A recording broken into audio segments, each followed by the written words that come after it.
Okay, good morning, everyone. This is our special City Commission meeting this morning. It is 10 o'clock, December 22nd. Please stand for Pledge of Allegiance. I pledge allegiance to the flag of the United States of America and to the republic for which it stands, one nation, under God, indivisible, with liberty and justice for all. Thank you. We accepted public comment in writing prior to this morning's meeting, and any comments submitted were given to all members of the City Commission, and we will announce any other items that or speak in public. Typically, our public comment is 5 minutes if you're speaking, but since we are not meeting in person, we've received one public comment on today's agenda. So the consent agenda. The items on the consent agenda are those of routine and housekeeping nature, or those items which have previously been reviewed by the City Commission. A commissioner may request an item be moved to the end of the general agenda. Does the commission have any comments on today's consent agenda items? And we have two items, the malt beverage renewal for Manhattan, as well as the Icon Acres replatting. I just want to make one comment. This is Commissioner Butler. I appreciate the staff setting this up on short notice to help out the two local businesses, because that's the whole purpose of the meeting. I do have some questions about the Icon, the second item on the agenda, so maybe I should put it on the general agenda. Just follow up to the planning board because we haven't seen it before. Okay. And my questions are more about flooding.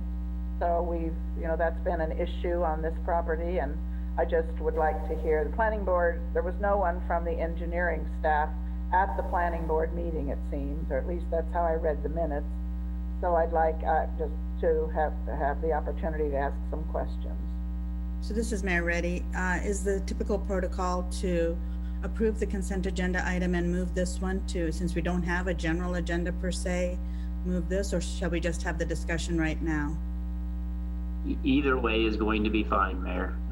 If you want to take action on the CMB item and then have a discussion, you can do that, or you can have the discussion and make motions separately if you'd like. It's really up to the body. All right, this is Mayor Reddy. Since let's just follow our typical protocol. Let's move the consent agenda item B to a general agenda and have discussion and see if there's a motion for the consent agenda first one. This is Commissioner Butler. I move that we approve the one consent agenda item, the cereal malt beverage license. Second, Hattasol.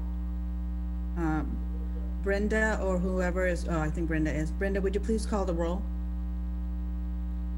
Commissioner Butler? Yes. Commissioner Morse? Yes. Commissioner Hassel? Yes. Commissioner Estabrook? Yes. Mayor Reddy? Yes. Motion carries 5-0. Okay, this is Mayor Reddy. And just to be clear, the Manhattan Urban Planning Board did have a meeting last night, and there were a few questions asked about this. It was approved 6-0, but I understand Commissioner Morse, as well as we have a few questions. So Commissioner Morse, go ahead and address the item, I guess. You're on mute.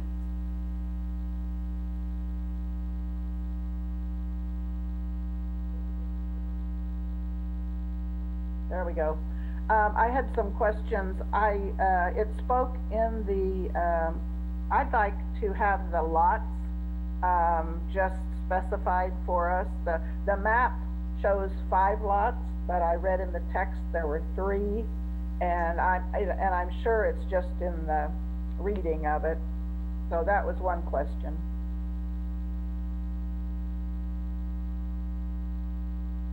This is Mayor Reddy. Can anybody address Commissioner Morris's question?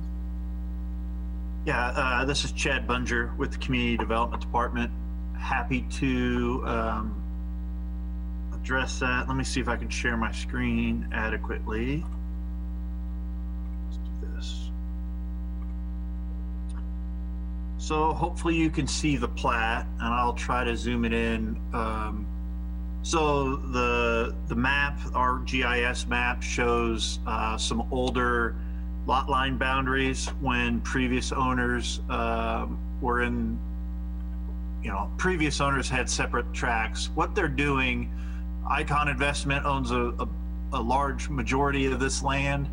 There is one other participant, and that is MLM Incorporated, I think, who owns the existing car wash. So that will remain as Lot 2. Lot 1 is essentially the footprint of where the car museum is now. And then the remaining land, parking lot, vacant space where the old buildings that have recently been removed were, all of that will be Lot 3. My understanding is the creation of the plat, and the applicant or the owner I know is on the call. He could clarify anything if I misspeak. Is that the building for where the car museum is?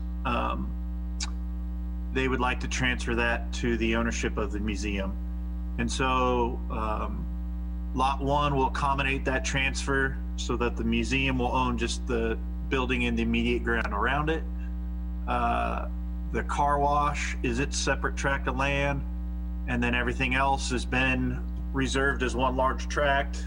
Some easements have been cleaned up that are no longer needed or may have been incorrect after field verifying. So it is basically to transfer that land to the museum, but also generally cleans up the site for any future potential development. We have not seen any development plans for this. As you know, it's in a floodplain. It has significantly flooded over the years, and so all of our floodplain regulations will apply and have to be met before any development can occur. Okay. Let me get this back up here, hold on. Well, the other thing I wanted to ask about was the flooding. Chad, hi. I know that this property has a history of flooding, and the city has spent some money getting it to the point that it's cleared and is not a hazard and I know that easements and rights of way are not just something to consider in a passive way, because they will at some point cost the city money with regard to floodplain improvements or flooding, and who knows. But I just want to be, I don't see show me the map that shows the floodplain lines on the actual property with the buildings or with the development, with the car museum and these lots over on the right side, east side. Okay, let me work on that for you. Give me a second. Chad, I have it if you would like. Okay, for me to I'm close to getting it. Okay. Go ahead, Rob. You'll be faster at it than me.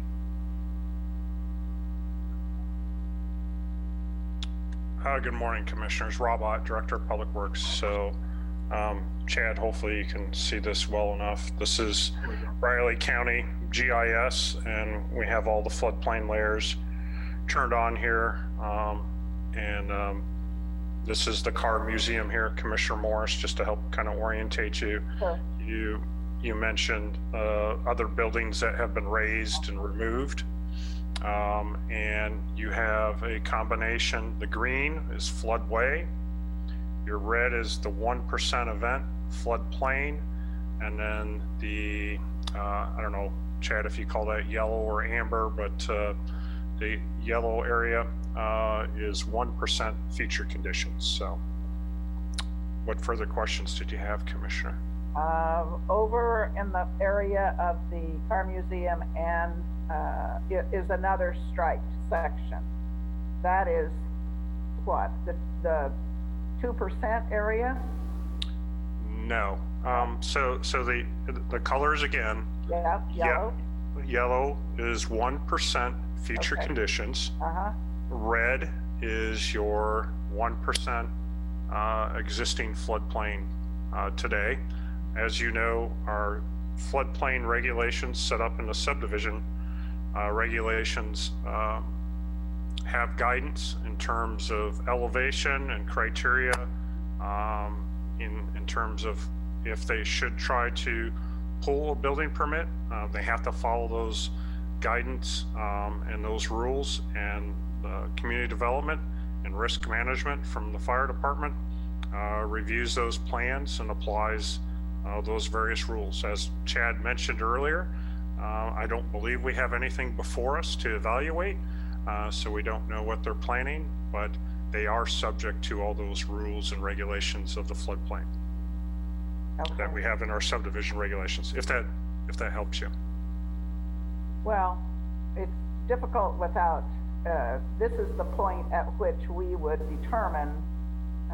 So there's talk, at the planning board meeting, there was a discussion about being a detention pond of some kind at the south end of the property, but there was no engineering staff there to speak to it. I don't know anything about a detention pond at the south end. Well, might not be using the right word. I'd have to go read the minutes that you shared this morning. So again, whether detention is needed or not needed, or how the site would develop, again, when they go to pull a building permit, they're just subject to all those rules and regulations. And at that time is when you would determine if a detention pond or whatever stormwater mitigation techniques are needed to satisfy the conditions of the rules and regs. That's when they would be applied. And I'll let Chad correct me if I'm wrong, but that's my understanding. The plat, we're not engineering a detention pond with this plat. So the Commissioner Morris, this is Chad Bunger with Community Development Department. The discussion of the detention was for another plat that we had on the consent agenda last night as well. That was the dynamic fireworks plat that's on 3rd or 4th and Fort Riley Boulevard. And so there was a platted easement there for underground detention. So that discussion had nothing to do with this site. Drainage was not brought up here, nor is it applicable discussion, as Rob said, because nothing's been engineered. There's no development plans to begin discussing that. Okay. I just recall back a number of years ago here in Northview when the city commission stopped a housing development at the stage of accepting the rights of way and easement. And I am happy, really happy that this is commercial, and I appreciate your reassurance. I know that the floodplain guidelines and standards that we have here will be applied, and I'm anxious to redevelop this. So I just want to be reassured that the city we're not going to be, as this develops, we're not going to have to undergo high costs to protect this property, because we've spent money on it already. We have a levy we're funding, and I'm going to be really cautious about any future, any kind of new floodplain measures that we have to take at the city expense. So I appreciate your reassurances, Rob and Chad, and I'm ready to let this go. Commissioner Hassel here. I have a question. You had said that all of the parking and the area that was raised, does this mean that Samurai has he's sold his part of the ground? Correct. That is my understanding, that in one way or another, Icon Development has bought the 2 pitched buildings there that you see, and the old Thai place. So those 3 buildings have been purchased, or those 3 tracts of land have been purchased, the buildings have been raised and removed, and they're all under Icon Investments ownership now. Part of the purpose of the plat is to carve off the footprint of the car museum so it could be under a separate ownership. My question though is the old Restaurant Row building, Mhm. is this included in this replatting and stuff? Yes, it is. Okay, so the city would have gotten paid for the demolition costs when that land was sold to Icon Investments. Got it. Jason, I think Mark, this is Jason Hilgers, Deputy City Manager, and Blake Bauer's on here. He may actually be able to clarify it exactly. But that property on the bottom half was part of a tax sale. And I'm Okay. not sure the lien to demo it was actually at the sale. It may have come later, but it will be the new owner's responsibility to pay for that demo. Blake, go ahead and chime in here, please. Yeah, thank you for allowing me to talk here. Yeah, this is really just a cleanup of all the lots that we currently own. And we own all three of those exterior lots that have been restaurants and other multi-use items. And what we're doing here is really just eliminating those lot lines. You can see as you've driven by there, we've demoed the buildings that we acquired later. And then, Mark, as you had mentioned, the Restaurant Row building, it was purchased on the city tax sale. There was about a $52,000 demolition bill. It came after the fact. It was put on the tax roll, but I recently paid all taxes associated with all tracts on this. So last week, just to keep everything clear, all 2020 taxes have been paid, including the $52,000 demolition bill. So there is no taxes due for all of 2020 now on this property. Okay, thank you very much. That's what I was wondering about. Thanks. This is Commissioner Butler. I think, consolidating these lots is a good deal. And, as far as what ends up being put there, that's something for discussion later. So I'd like to go ahead and call the question and make the motion that we accept the easements and right-of-ways as shown on the final plat of Icon Acres, generally located at the southeast corner of the Anderson Avenue and Seth Childs Road, based on conformance with the Manhattan Urban Area Subdivision regulations. I second the motion. Linda Morris. Thank you. Those are good questions and good comments. I'm glad we were able to have this meeting this morning to quickly discuss this item. Brenda, would you please call the roll? Commissioner Morris, Yes. Commissioner Hassel, Yes. Commissioner Estabrook, Yes. Mayor Reddy, Yes. Commissioner Butler. Yes. Motion carries 5-0. Okay. Are there any other items for discussion, Jason? Okay, Nope, with that's that, it. thank you. Thank you, everyone, for getting this meeting together so quickly and early this morning. Merry Christmas, and everybody have a Happy New Year. Hopefully we don't have to meet before January 5th. Thank you.